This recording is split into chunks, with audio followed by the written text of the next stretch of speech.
No, you didn't go to Catholic school. Nah. You're a heathen. Sure. Half a Jew. All right.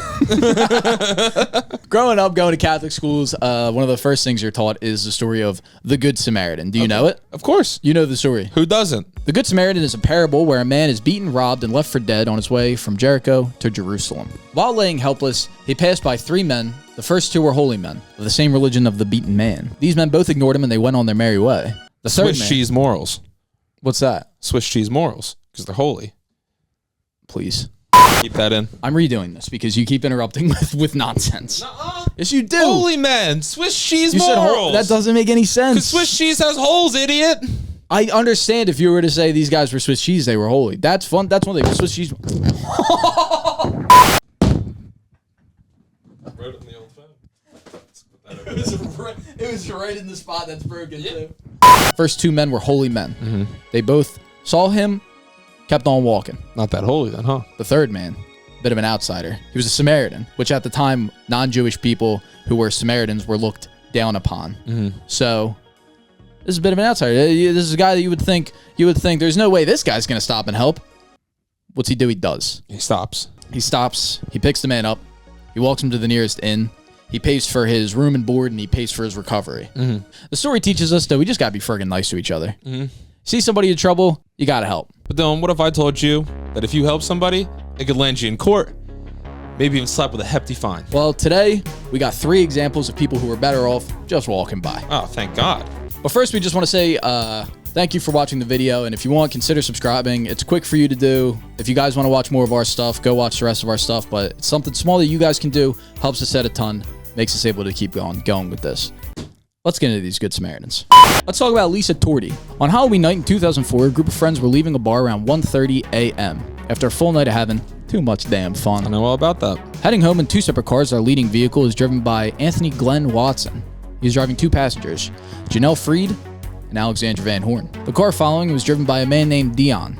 He also had a passenger, a one Lisa Torti. Mm-hmm. Everything was going smooth when bam, lead car crashes, swerves into a curb, boom, right into a friggin' pole. And then what happens? Dillon immediately pulls over. Him and Torti get out to inspect the damage. They find Watson, the driver, staggering out, dazed, but he's up and he's walking, he's mobile. Freed's in the back seat. She's hurt, but she's conscious. Dillon quickly helps her out. And Van Horn slumped over in the front passenger seat, motionless. Car is leaking and smoking. Keep that in mind. Been there. Lisa Torti, fearing that the car would explode, she quickly ran to rescue her lifeless friend. She reaches in and she pulls Van Horn from the vehicle. She claims that the way she grabbed her was by putting one arm under her legs, the other one under her head, and pulling her out the way you would. Mm-hmm.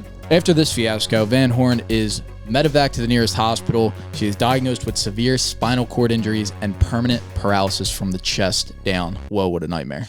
Well, what they do say, if somebody has in a life-threatening accident like that, you're not supposed to move them at all. But what happens if the car is about to blow up?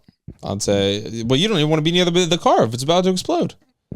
Maybe she should have just kept on walking. Maybe she should have just kept on walking. I'd say, hey, leave that to the professionals. Maybe she should have said, Dillon, we're out. I say, Dillon, let's friggin' jet. The injuries led Van Horn to sue Torti for negligence in rescuing her.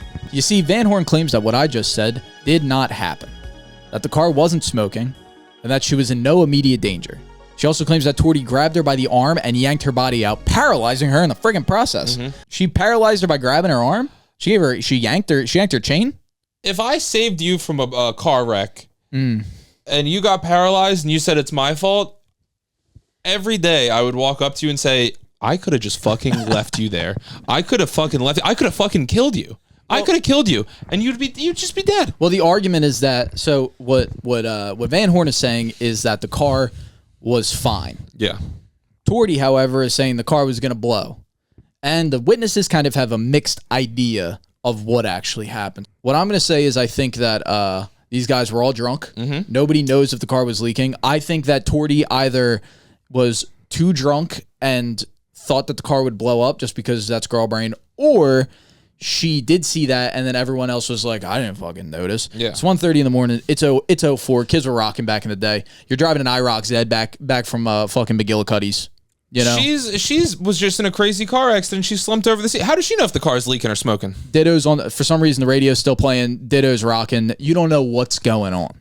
He's gone. gone cold and wondering why. I bet Torti was wondering why the hell she got out of bed at all. Oh my God. Torti argued in court that she was covered under the Good Samaritan law, which are statutes that protect individuals who provide emergency assistance to others in good faith and civil liability. Despite obvious good intentions, the court ruled that her act isn't covered under the Good Samaritan law, the courts of California. California said she is not covered by Good Samaritan law because what she was providing was not medical care, she was moving something. So they said that she wasn't. Well, you know what? Leave it up to California. Leave it up to California. They're a bit of the, Godless heathens. Yeah. Yes. They've never heard the Good Samaritan. Good Samaritan? They go, what is that going to make me a couple $1 million? This decision caused so much backlash that the California legislature had to pass Assembly Bill 83, which expanded the Good Samaritan law to protect non-medical aid. So kind of hindsight's 2020 thing. Yeah, they said, ugh, and that's our bad. But that does not affect Torti. She's still Torti's fucked. in jail. So feel free to yank your buddy in the car as much as you want nowadays. Come on. This is the big one. This is the one that I told you about. This is a Good Samaritan one that I couldn't believe. This is a roller coaster of a Good Samaritan one. I'm not trying to pump this up too much, but we got to talk about Peng Yu. The fuck did you just say to me? Yeah, go Peng yourself, pal. This isn't just an issue here in the States, man. How about Nanjing, China in fucking 06? Oh my God, and they're just getting over that whole A man oh my God. A man named Peng Yu sees a 65-year-old woman getting off the same bus he is. Her name is Shoulan. Shoulan. She falls off the bus at the stop. Peng quickly helps Zhu up and takes her to the hospital. He even plays 200 RMB and waits around to see if she is okay. That's nice. Very nice of him. Very nice of Peng. Hey, Peng, good on you, pal. My question for you, Noah, are these the actions of a nice man or a guilty one? I mean, that's the exact question that the Chinese government asked. Weeks later, Zhu sued Peng, claiming that he's the one who knocked her over in the first place. Despite a lack of proof and the fact that Zhu clearly just fell off the bus, the Chinese government ruled that Peng was guilty because no one would, in good conscience, help someone unless they felt guilty. That is an exact quote from the Chinese. That's crazy. Weird that they were speaking English. That is weird that they were speaking. He said, Your Honor, my client was just participating in a Chinese fire drill. He was guilty based on the fact that he was a Good Samaritan, and that was proof enough for them. You can't be nice in China? I mean, that's why there's all that big trouble over there. The suit was for 45,876 RMB, and in 2006, that's about 9K USD today. Oh, so 200 RMB, that's like what, pennies on the dollar? Yeah. Paid 50 cents. Get this lady in the hospital. For sure. That's socialized healthcare for you, man. Oh, my God. Thank God. Hey, I'll tell you what. You fall off the bus, I ain't taking you to the fucking hospital. Not in this economy. This caused a ton of backlash from citizens, swearing that they would never help elderly people that need again. And the ruling, actually, Noah, the funny thing about it, yeah, it ended up being correct. In 2012, Peng admitted that he had bumped Zhu off the bus while exiting, and that they settled for 10,000 RMB, which is about 2K today, and agreed to never talk about it publicly ever again. Interesting. What a Chinese court thing to happen. I know, it's kangaroo court. I mean, panda bear court. Oh my God. But I mean, what a thing to happen. Pangolin court. Is she walks up, she goes 45,000, please. When there was zero evidence, he finally admits to it after probably a lengthy legal battle over some money. She goes, you know what? 2K, I'm walking away from this whole thing. I'll walk away from the whole thing, 2K, even though you did just admit it. I'll walk away from the whole thing, and honestly, I think for both of our sakes, we are never allowed to talk about this to anyone ever again. Well, thank God we're here. Thank God, and we're. So he accidentally bumps this monkey off the bed. He picks her up and he goes, you know what? That was my bad. Let me take you to the hospital. Yeah, he says no more monkeys jumping on the bed. No more monkeys jumping on the bed. That's what the doctor said. The doctor said no more monkeys jumping on this bed. And he goes, of course, that's why I brought her here for these 200 RMB. Please take care of her. And then she went, he pushed me, by the way. But yeah, how crazy is that, man? That's pretty nuts. That's insane. So he was right, but the Chinese government to just be like, because you helped her out, said, obviously you're fucking guilty. And guess what? They were right. They knew. And they were correct. They went,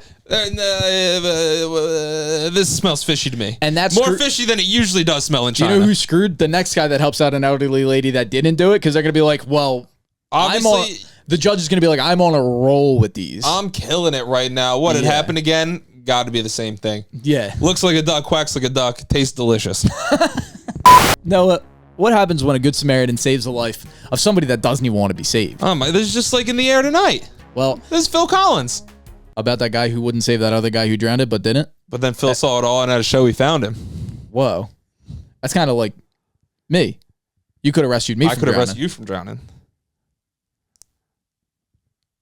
I'm running through the whole song in my head. I'm on $1,000 now. I'm drowsy. What happens when a Good Samaritan saves the life of a man who does not want to be saved? Well, that's exactly what happened to the Fairfax County Police in 2016. Mateusz Fijalkowski, a Polish man living in the U.S. for the summer, working as a lifeguard at the Riverside Apartments in Fairfax County, Virginia. This guy has nothing but trouble. First off, he didn't know how to swim. And despite this, they gave him the position of pool attendant. Yeah. On his third day of work, he goes fucking nuts. He started acting erratically. He started arguing with guests. He pulled people's wristbands off of them. And then he started talking to himself in Polish. He climbed onto the to the tower at the lifeguard stand, started blowing his whistle. That's awesome. This guy's an absolute menace. He's a party animal. He was just trying to ask how to go to the bathroom. He just didn't know the He language. doesn't know English. What the fuck? The police were obviously called. They cleared the whole pool, and after ignoring commands from the officers on the scene, he jumps straight into the deep end of the pool, and he kept himself submerged underwater for about 2 minutes because he was holding onto the drain vents. Needless to say, this lifeguard's a bit of a loose cannon. Three Stooges. The police probably begrudgingly had to pull Fijalkowski out of the goddamn water. Oh my fucking God. That's so annoying. Yeah. They go, buddy, get out of the pool. Hey, Adult Swim is over, Fijalkowski. Hey, Pollock Swim is over, Fijalkowski. They pull him out. He's got no pulse. Fuck. He needs immediate CPR and defibrillation. He stayed under the water for 2 whole minutes. The officers were able to bring Mateusz back to life. Were they treated like heroes there, Noah? Did they get thrown a parade? Were they thanked in any way, shape, or form? No. They, along with the pool company, the lifeguard supervisor, Sean Brooks, who that seems like a side pocket shot. I would say this seems like Sean Brooks' fault, ultimately. They gave a guy who can't swim to be a fucking lifeguard. And he was like, he doesn't speak English and he can't swim. And they went, you got it. They're like, but he's got spunk. Hang out with this pool full of Americans. They were all sued by Fijalkowski. He claimed that there was a delay in rescue and it violated his 14th Amendment substantive due process rights, essentially saying that the police didn't save him fast enough, so much so that it violated his constitutional right not to drown. That's just that's a couple of big city terms for you there. A lot of English for a Pollock. The court deemed that the police had qualified for immunity and their hesitation was not egregious enough to violate Fijalkowski's rights. Sure. Fijalkowski. Yeah. Yeah. They checks out. They said these guys are just doing their damn jobs. I bet he was trying to screw in a light bulb. He fell off the ladder. The thing that I keep thinking of is if these cops were to get into the water without kind of immediately taking all their stuff off, you'd have about 20 cops in the pool drowning as well. And then that's party time for the cops. And then they start playing water polo. And then it turned out. And then they're going to try and pull him out. And then this guy's going to start pulling the cops in. He wants to die. And Fijalkowski jumps up and he goes, "Hey, is anyone going to save me?" And they go, buddy, we got firefighter. We got the Virginia Fire Department next week. We got Fairfax FD. We got FFD coming here, coming to our pool, coming to our territory. We got to practice. We got to practice, buddy. At the end of the day, just try your best to help out people in need. Unless they look litigious. In that case, just keep on walking by. Thanks again for watching. We appreciate everyone who stuck around for this, and we will see you on the next one. Bye. Bye.